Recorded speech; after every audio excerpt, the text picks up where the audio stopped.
నల్గొండ వెళ్దాం. నల్గొండలో మా ప్రతినిధి దశరథ్ మనకు అందుబాటులో ఉన్నారు.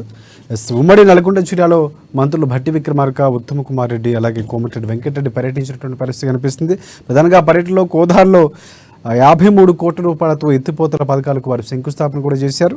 అలాగే నల్గొండలో 55 కోట్ల రూపాయలతో రోడ్లు, డ్రైనేజీలకు శంకుస్థాపన చేసినటువంటి పరిస్థితి మంత్రులు ఉన్నారు. అలాగే రోడ్లు నాణ్యత విషయంలో కూడా ఇంజనీరింగ్ అధికారులు రాజీ పడొద్దని స్పష్టమైనటువంటి ఆదేశాలు కూడా కాంగ్రెస్ పార్టీకి సంబంధించిన మంత్రులు ఇచ్చినటువంటి పరిస్థితి కనిపిస్తుంది. సో దీనికి సంబంధించి పూర్తి అప్డేట్స్ అందిస్తారు. దశరథ్ చెప్పండి.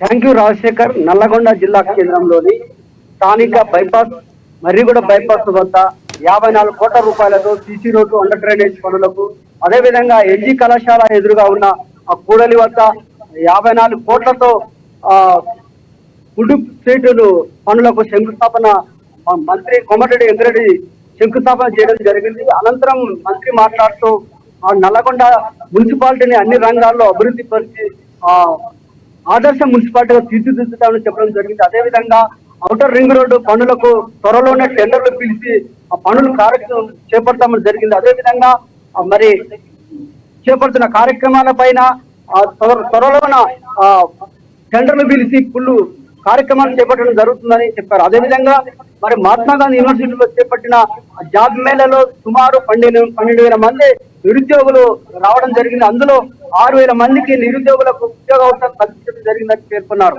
ఏదేమైనప్పటికీ నల్లగొండ జిల్లా పర్యటనలో ముఖ్యమంత్రి మన మంత్రి కోమటిరెడ్డి పర్యటన విజయవంతం అయిందని చెప్పుకోవచ్చు రాజశేఖర్.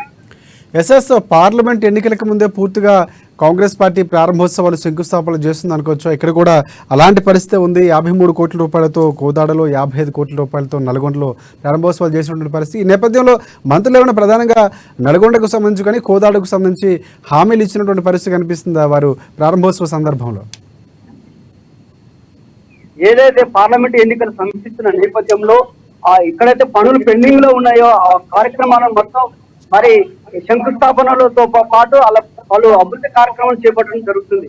ఏదేమైనప్పటికీ పార్లమెంట్ ఎన్నికల దృష్ట్యా ఇలాంటి కార్యక్రమాలు చేపట్టడం జరుగుతుంది. అదేవిధంగా కోదాడలో మంత్రి ఉత్తమ్ కుమార్ రెడ్డి కూడా శంకుస్థాపన కార్యక్రమాలు చేపట్టడం జరిగింది. ఏదేమైనప్పటికీ పార్లమెంట్ ఎన్నికల దృష్టిని పెట్టుకొని ఇలాంటి కార్యక్రమాలు చేపట్టడం జరుగుతుందని చెప్పవచ్చు రాజశేఖర్.